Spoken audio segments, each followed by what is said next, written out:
고기를 다른 걸로만 먹어도 다 못 먹고 죽을 정도의 음식이 있을 정도로 많지만 정작 먹을 건 없다, 이런 얘기를 합니다.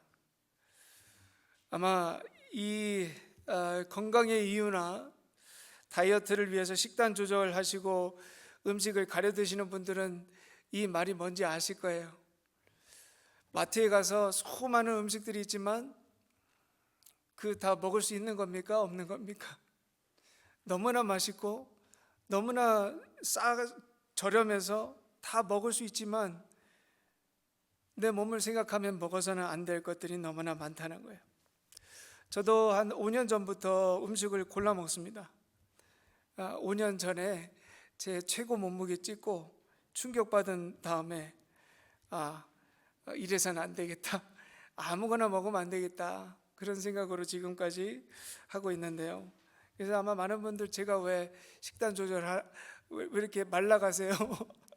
왜 이렇게 그 전에 보셨던 분들은 아마 저에게 계속 그렇게 말씀하시는데 건강 때문이죠. 왜? 아무거나 먹으면 안 되니까. 다 먹을 수 있어도 먹으면 안 되는 것들이 너무 많다는 거예요. 제가 그때 이제 식단을 시작하면서 여러 가지 조사를 하면서 알게 된 것이 뭐냐면은 음식의 성분표를 확인해야 된다는 거예요. 성분표. 그러니까 뭐 적게 먹는 게 중요한 게 아니라 뭘 먹느냐가 중요한 거예요. 그래서 이런 말도 있지 않습니까? 내가 먹는 게 곧 나다. 그러니까 먹는 것과 내가 정말 긴밀하게 밀접되어 있고, 그리고 내가 먹는 것을 바꾸지 않는 이상 내 건강과 내 삶과 나의 어떤 미래는 있을 수 없다는 거예요. 그러니까 내가 지금 먹는 게 그렇게 중요하다. 자, 몸에 좋은 음식만 먹어야 되는 게 맞죠? 그렇죠? 그래서 우리가 그렇게 조절도 하는데, 여러분 이게 쉽습니까? 쉽지 않아요. 맵고 짜고 기름진 거 먹으면 안 되는 거 아는데 그게 너무 맛있는 거죠. 저도 고백하자면 며칠 전에 라면을 허겁지겁 먹어버렸습니다. 제가 먹고 싶어서 먹은 게 아니라 먹을 수밖에 없는 그런 저의 그 본능적인 것 때문에 그냥 먹어버린 것 같아요. 그러면서 얼마나 먹어서 깨어났느냐? 아니요, 너무나 싫었어요.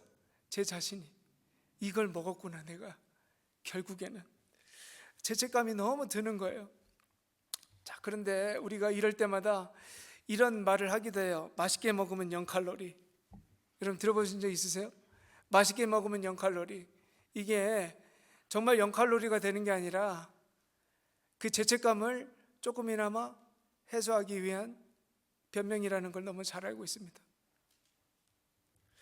지금 배고픈데 왜 이렇게 먹는 얘기를 하냐? 여러분, 우리 건강 위해서 음식 조절하시는 분들 많으신데, 여러분 정말 이 영적인 것을 위해서도, 영의 상태를, 영의 건강을 위해서도 여러분 골라 먹고 계십니까? 여러분, 그리스도인은 과연 뭘 먹고 사는 사람들일까? 오늘 그거를 좀 살펴봤으면 좋겠어요. 초대교회 사람들은 그리스도인들을 식인종으로 오해했습니다. 식인종, 사람을 먹는 사람들이다. 왜? 살과 피를 먹는다고 하니까. 그리고 그냥 사람의 살과 피를 먹는 게 아니라 자기들이 섬기고 있는 주님의 살과 피를 먹는 사람들이다. 시간이 지나면서 이것이 빵과 포도주라는 것을 알게 됐지만, 여러분 세상 사람들에게 그리스도인이란 그들이 섬기는 주님의 살과 피를 먹는 사람들이, 먹는 게 곧 나다라는 얘기로 이 관점에서 다시 한번 생각해 보면 그리스도인들은 누굴까요? 그리스도예요. 그리스도인들은 곧 그리스도. 왜? 먹는 게 곧 그들이니까. 여러분들은 여러분들을 바라보는 주변 사람들은 여러분들을 볼 때 누구라고 여길까요? 그리스도인들이라고 볼까요? 아니면 자신들하고 다르지 않는 똑같은 것을 먹고 사는 사람들이라고 생각할까요? 우리는 몰라요. 우리는 주님 말씀 먹고 주님으로 산다고 생각하지만, 여러분 가장 가까운 사람한테 한번 물어보세요. 여러분이 누구처럼 보이냐? 그리스도처럼 보이느냐? 아니면 예전과 다르지 않는, 하나 변하지 않는 옛날 그 사람처럼 보이느냐? 여러분, 오늘 우리의 먹을 것이 바뀌어지기를 소망합니다.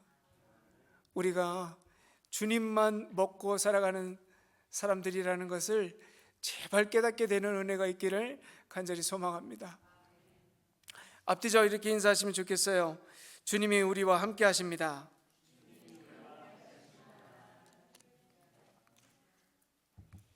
자, 오늘 예수님의 식탁이라는 주제인데, 예수님의 사역 중에 정말 중요하게 여기셨던 것이 있는데 그것이 바로 먹는 겁니다. 먹는 것. 예수님 가는 곳마다 드셨어요. 그래서 예수님의 그 사역의 기록 중에 먹는 게 참 많습니다. 오병이어 또 그렇고, 예수님께서 처음 기적 일으키신 곳이 어디셨죠? 잔치. 잔치는 뭐 하는 거예요? 먹는 곳이에요. 그리고 사단이 처음 예수님 시험한 것도 뭡니까? 돌을 떡으로 만들어 먹는 거예요. 그리고 세리 마태와 죄인들이 함께 식사하는 장면, 여러분 잘 기억나시고, 또 안식일에 밀밭에서 밀을 비벼서 먹는 것, 그리고 부활하시고 엠마오로 가는 두 제자들과 함께 저녁에 식사하실 때 빵을 탁 찢으실 때 제자들의 눈이 띄어졌던 것, 그리고 부활하시고 제자들 다 낙심해서 물고기 잡으러 갔을 때 예수님 다시 가셔서 어떻게 하십니까? 아침밥 먹여주시잖아요. 여러분, 제가 그냥 이렇게 아는 부분만도 이런데 예수님의 사역에서 먹는 게 얼마나 많았겠어요.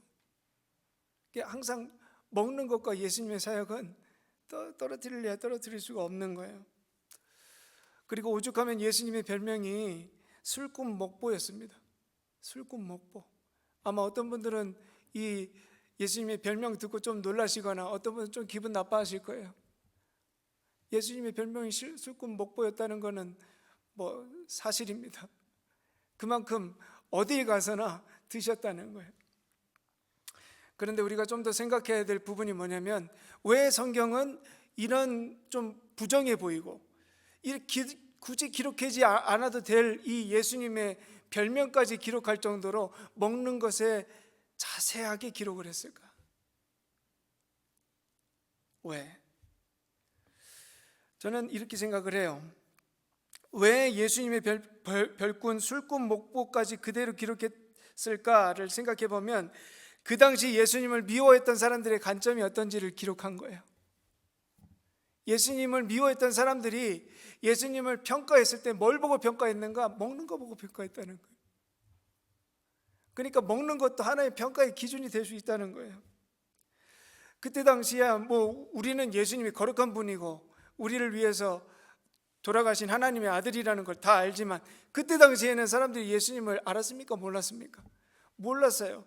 예수님 모르니까 겨우 판단할 수 있는 게 뭡니까? 먹는 거 가지고 판단하는 거예요, 사람을.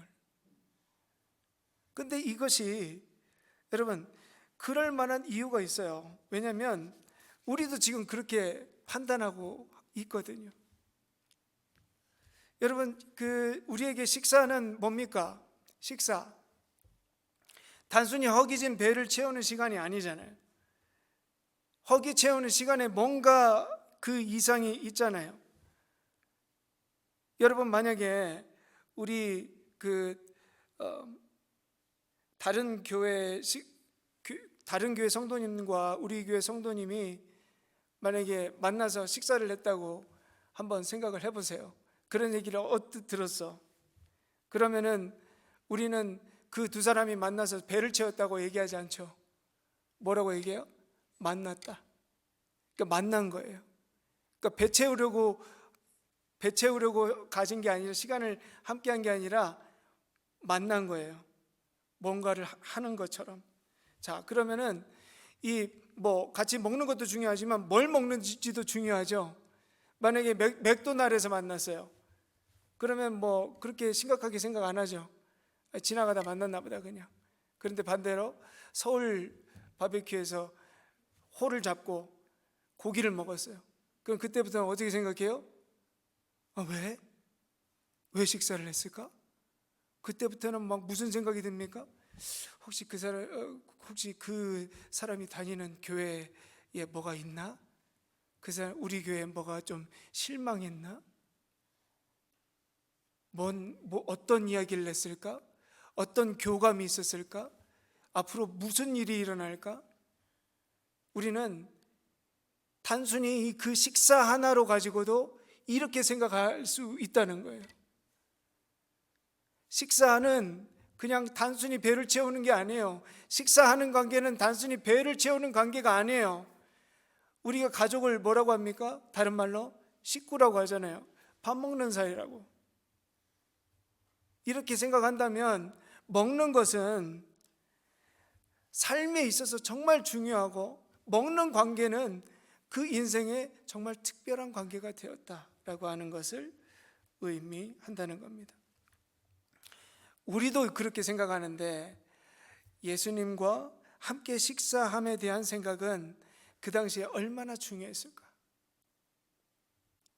제자들의 눈에도 이 먹었다는 기억이 잊혀지지가 않았을 거예요. 그래서 오늘 본문에서도 이 예수님의 자신의 살과 피를 나눠주는 이 장면이 얼마나 귀한 것이었을까? 그리고 이것을 지금까지도 우리가 실행하고 있다는 것을 보면 우리가 이 성찬이라는 것에 대해서 그냥 지나쳐 갈 수는 없겠다라고 하는 것을 알게 됩니다. 그래서 제가 오늘 본문을 택한 거예요. 사실 오늘 본문은 뭐 이렇게 사순절 기간에 많이 인용되는 말씀이기도 한데, 오늘 제가 이 최후의 만찬 구절을 선택한 이유는 오늘이 특별한 주일이기 때문이에요. 오늘이 무슨 주일이냐면 세계 성찬 주일입니다. 세계 성찬.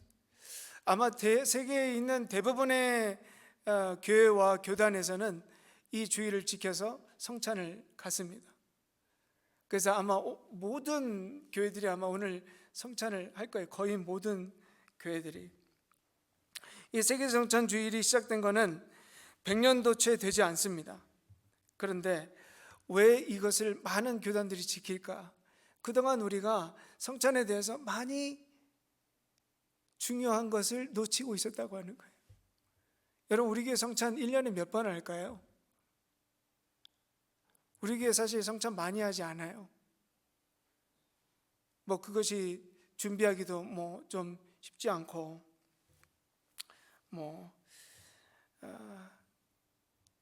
그것보다 더 중요한 게 있다라고 생각하고 있기 때문이기도 하지만, 사실 저는 개인적으로 성찬을 많이 했으면 좋겠어요. 성찬을 왜 해야 하는가? 그 중요성을 안다면 아마 우리들이 성찬을 귀찮아하지 않을 거예요. 우리가 성찬을 귀찮아하는 이유는 곰곰이 생각해 보면 은혜를 몰라서 그래요. 성찬의 은혜를 여러분들 다 알고 계십니까? 성찬의 은혜가 뭔지, 정말 주님께서 왜 성찬을 하기를 원하시는지, 성찬을 통해서 우리가 정말 깨닫게 되는 게 뭔지, 여러분 그거 정말 귀한 거예요. 우리가 이것을 좀 회복하고 내년에는 한 달에 한 번은 성찬했으면 좋겠어요. 여러분, 정말 성찬을 중요하게 여기고 정말 이 전통을 귀하게 여기는 교회는 매주 성찬합니다. 매주. 놀라워할 게 아니에요. 초대교회 성도들은 어떻게 했냐면 그냥 식사하다가 그냥 성찬했어요. 바로 그 자리에서. 그렇게 성찬을 했어요. 왜? 그것이 주는 은혜가 너무 크니까. 그것이 주는 은혜가 뭔지 오늘 우리가 좀 곰곰이 생각해 봤으면 좋겠습니다. 자, 그래서 우리가 성찬이 주는 은혜 세 가지만 우리가 좀 살펴보겠습니다. 자, 한번 넘겨주시면 첫 번째로 성찬이 주는 은혜는 교회 전통이에요. 이게 교회 전통. 자, 종교개혁자들이 로마 가톨릭에서 이 모든 로마 가톨릭의 모든 것을 거부하고 이제 독립하기로 했어요. 이제는 우리의 신앙으로 우리의 예배를 드리기를 원한다. 자, 그럼에도 불구하고 로마 가톨릭에서 진행되는 세 개의 전통을 가져온 게 있는데 첫 번째가 세례고요, 두 번째가 성만찬이고요, 세 번째가 말씀입니다. 말씀 선포하는 거. 모든 것 다 버리지만 요거 세 개만큼은 가져왔어요. 왜? 중요하니까. 이 세례, 성찬, 말씀 선포는 초대교회에서부터 지금까지 전해져 오는 어찌 보면 교회의 삼위일체격으로 정말 중요한 전통 중에 하나예요.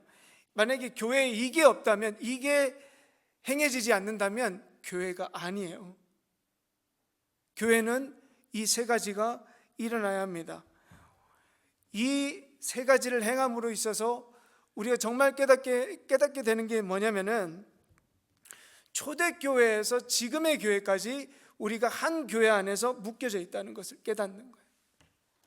여러분, 우리가 사도신경을 통해서 뭘 고백하느냐?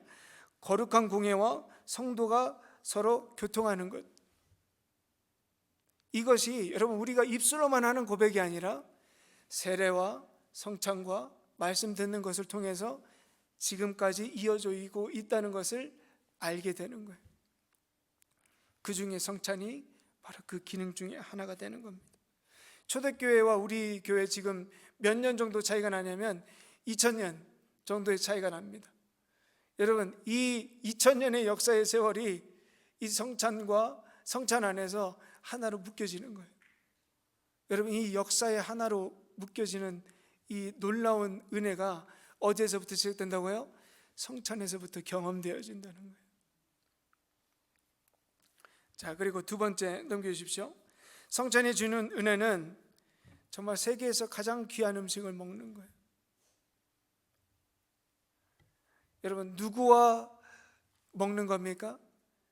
주님과 함께 먹는 거예요. 우리가 식사 초대할 때 누가 초대하는지에 따라서 그 초대가 무게가 달라지죠.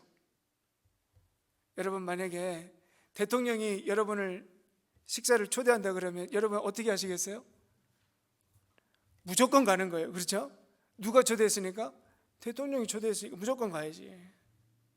갈 때 그러면은 그냥 잠옷 입고 가실 거예요? 어떻게 입고 갑니까? 가장 아름답고 가장 멋있는 모습을 하고 하나님께 그 식사에 초대하는 거죠. 성찬은 예수님께서 우리를 초대하신 식탁이에요. 이 식탁은 예수님께서 초대하신 거예요. 우리를 구원하신 주님께서 초대하시는 겁니다. 그런데 이 성찬은 이 테이블에는 누구까지 올 수 있을까요? 누구까지? 오늘 우리가 본문에서는 읽지 않았지만 이 본문 전에 예수님과 가룟 유다가 대화를 합니다. 그리고 가룟 유다도 예수님께서 주시는 성찬을 받아 먹습니다. 가룟 유다는 누군가요? 예수님을 배반한 제자입니다. 즉 원수입니다. 예수님께서는 누구까지 초대하셨을까요? 원수까지 초대하신 거예요. 원수. 이 은혜 안에서 우리도 초대받은 겁니다. 여러분, 이게 복음이에요. 성찬이 복음이에요. 그러니까 어떤 누구나 올 수 있는 자리예요. 단지 하나의 조건만 있으면 돼요. 세례만 받으시면 돼요. 세례만 받으시면 돼요. 다른 교단은 사실 그 교회 정식 멤버 아니면 성찬 못 받는 교단도 있어요. 그리고 나이가 어느 이상 되지 않고 어떤 성인의 세례를 받지 않으면 참여 못 합니다. 근데 연합감리교회는 오픈 테이블이에요. 다 올 수 있어요. 그래서 우리 어린아이들도 받아 먹는 거예요. 유아 세례를 인정하거든요. 자, 우리가 모두 초대받았다. 그리고 무엇을 먹는지 정말 중요해요. 여러분, 우리가 무엇을 먹습니까? 그 테이블에서 주님의 살과 피를 먹는 거예요. 즉 주님을 먹는 거예요. 한번 넘겨주십시오. 26절에서 28절. 예수께서 떡을 가지사 축복하시고 떼어 제자들에게 주시며 이르시되 받아서 먹으라. 이것은 내 몸이니라. 또 잔을 가지사 감사 기도하시고 그들에게 주시며 너희가 다 이것을 마시라. 이것은 죄 사함을 얻게 하려고 많은 사람을 위하여 흘리는 바 나의 피 곧 언약의 피니라. 아멘. 여러분, 정말 사랑하고 귀한 사람을 위해서 내가 할 수 있는 귀한 최고의 음식은 뭘까요?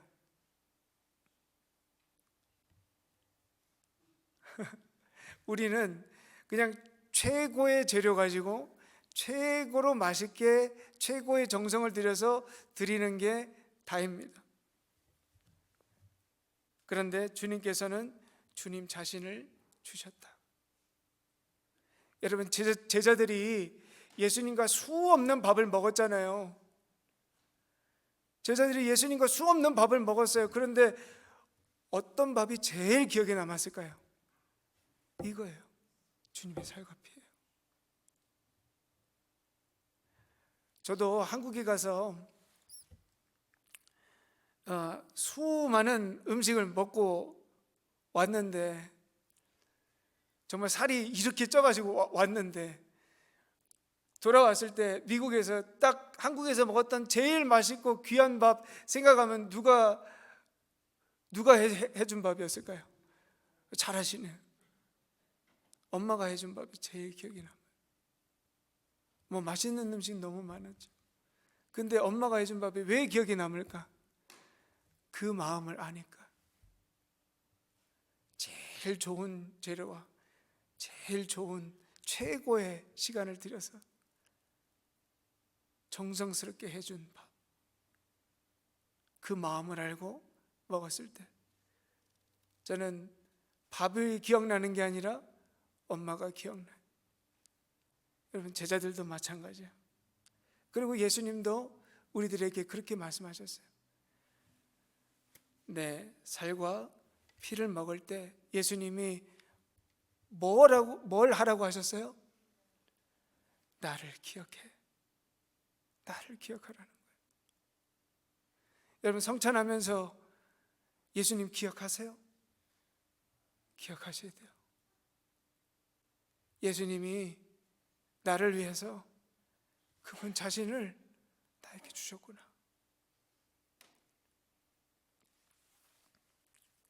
그리고 예수님께서 말씀하시는 거예요. 너 이제 평생 나만 먹고 살아라. 배고파? 괜찮아. 나 먹어. 그러면 배부를 거예요. 목말라? 내가 주는 거 마셔. 그러면 평생 목마르지 않을 거예요. 우리는 오늘도 얘기하잖아요.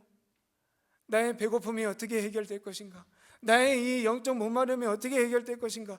답을 가르쳐 달라고 하지만 예수님이 이미 답을 주셨어요. 그게 뭐예요? 예수님 자신이라는 거예요. 그게 성찬이에요.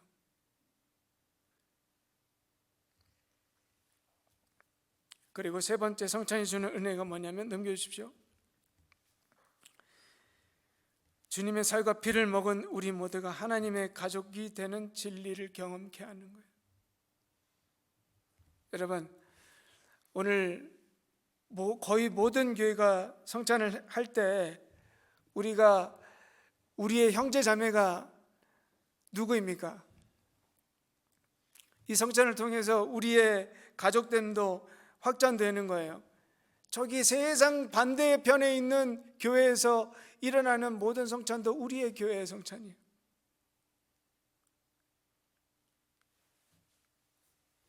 우리 교회만 형제 자매가 아니라 이웃 교회 성도들 다 내 형제 자매라는 거예요. 왜?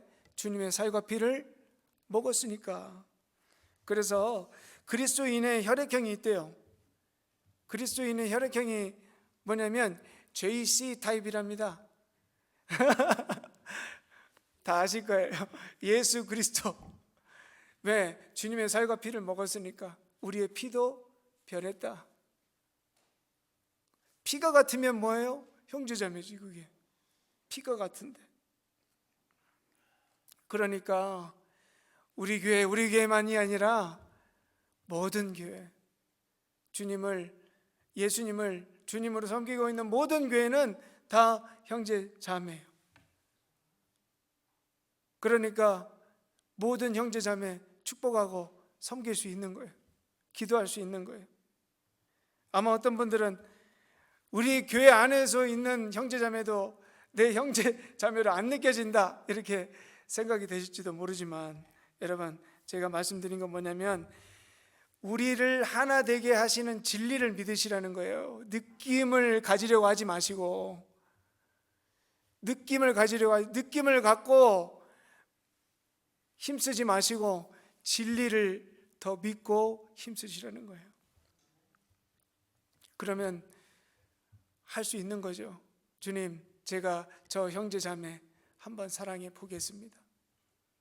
주님께서 주시는 진리에 제 믿음을 뿌리 박고 한번 해보겠습니다. 만약에 정말 이 고백이 우리들에게 있다면 여러분 성찬 제대로 받으시는 거예요. 이제. 여러분 성찬 이제 받으실 준비 되셨습니까? 여러분 이 은혜로 받으시는 겁니다. 제가 마지막으로 이 예만 하나 나누고 성찬식 시작하도록 하겠습니다. 프랑스 18세기 후반, 여러분 잘 아실 거예요. 혁명의 시대죠. 그리고 그때 공포 정치로 종교 탄압이 심했습니다. 교회는 문이 닫혔고요. 사제들은 추방당했을 때, 그래도 그 프랑스 안에 믿음을 지키는 성도들이 있었습니다. 그런데 그들이 믿음을 지키기 위해서 할 수 있는 일들이 별로 없었어요. 함께 모여서 예배드리지도 못하고 찬양하지도 못하고 소리내서 기도하지도 못했어요. 그냥 골방에서 혼자 기도할 뿐이었어요. 그런데 그들이 함께 나눌 수 있었던 유일한 한 가지 방법이 있었는데 그게 뭐냐면 성찬이었습니다. 어두운 밤에 성도들이 조심스럽게 집을 나와서 숲속으로 들어갑니다. 그리고 그 숲에서 빵과 포도주를 받아 먹고 자기 집으로 돌아갑니다. 이게 그들이 함께 믿음을 지킬 수 있었던 유일한 방법이었어요. 여러분 그 심정이 이해가 되세요? 아무것도 못해요. 얼굴도 못 봐. 티도 못 내. 근데 그들이 그렇게 믿음을 지켜갔어요. 그 힘이 어디에서 왔습니까? 바로 주님의 살과 피였어요. 성찬을 먹으면서 집에 돌아갈 때 오히려 그들의 믿음이 강해지는 것을 알았어요. 입안에 번지는 빵과 포도주의 맛과 향을 통해서 무엇을 경험했을까? 주님이 살아계심을 느끼는 거예요. 그리고 생생한 주님의 음성도 듣지 않았을까? 내가 너와 함께한다. 내가 너의 아픔을 안다. 내가 너의 앞길을 안다. 아마 그 성찬을 받고 들어가는 형제 자매의 눈빛을 봤을 때 어땠을까? 서로를 향해서 뜨겁게 기도해 주지 않았을까? 내일 하루도 그 믿음으로 우리 함께 삽시다. 여러분 우리에게도 이 성천의 은혜가 있기를 간절히 소망합니다. 기도하시겠습니다. 우리를 얼마나 사랑하시는지 보여주신